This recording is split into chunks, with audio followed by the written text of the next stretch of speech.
Good morning, students. Open your English First Flight book.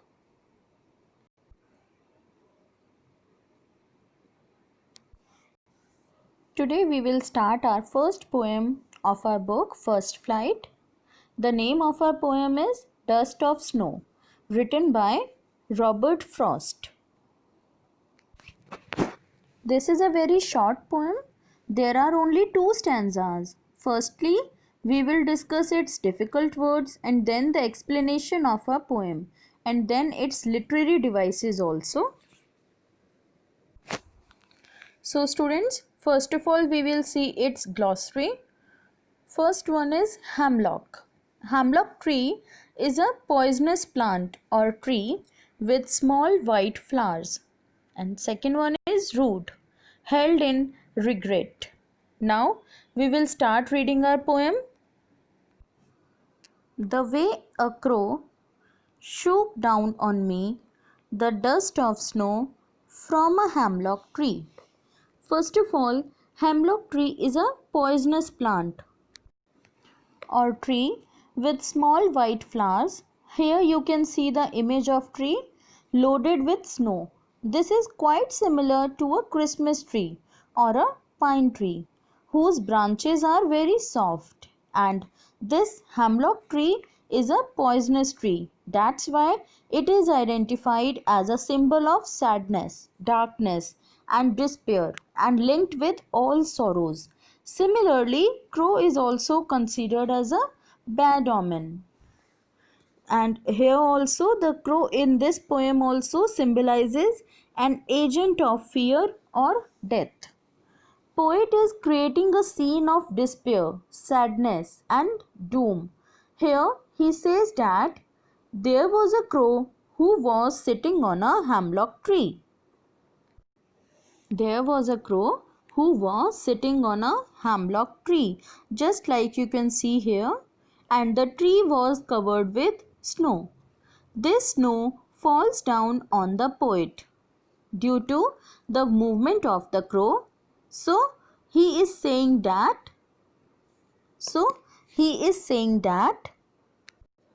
the way a crow shook down on me the dust of snow from a hemlock tree. What kind of movement is made by the crow? This all is not mentioned here by the Robert Frost in this poem. The movement of the crow basically is not specified here, but he just says that this crow sitting on the branch of a hemlock tree made some movement, and the snow which was there on the tree started falling down like a dust on the poet. What happens due to this dust of snow?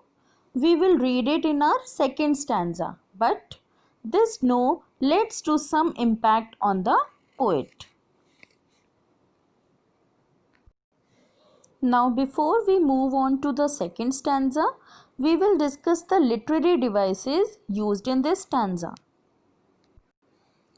First of all, we will discuss its rhyming scheme, which is ABAB, which means that line 1 and line 3 last words are rhyming, and line 2 and line 4 last words are under rhyming scheme. So look here, crow and snow are rhyming, and here me and tree are also rhyming. The next device used here is enjambment. Enjambment is when the same sentence continues to the next line. Here you can see there is no punctuation marks at the end of the first line. That means the same sentence is continuing. The way a crow shook down on me the dust of snow from a hemlock tree. This same sentence is running in 4 lines. So this is the device of enjambment. Next device used is assonance.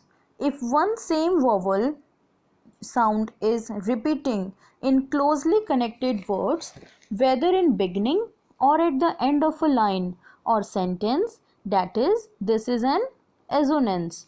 Here in the second line also, shook down on. In all the three words, O sound is very common. This means that this is assonance. Now we move on to the second stanza. The poet says, has given my heart a change of mood and saved some part of a day I had rued. Rued means held in regret, and regret means pachtawa, feeling sorry about something. That means you are sad. Now, what impact does the poet experiences due to this dust of snow which falls on him? That the crow flies near the branch and some snow of tree falls down on the poet, resulting into the change of mood of heart of the poet. Before this incident, he was very sad, but when this dust of snow falls on the poet, he becomes very happy. His feelings of hurt change suddenly.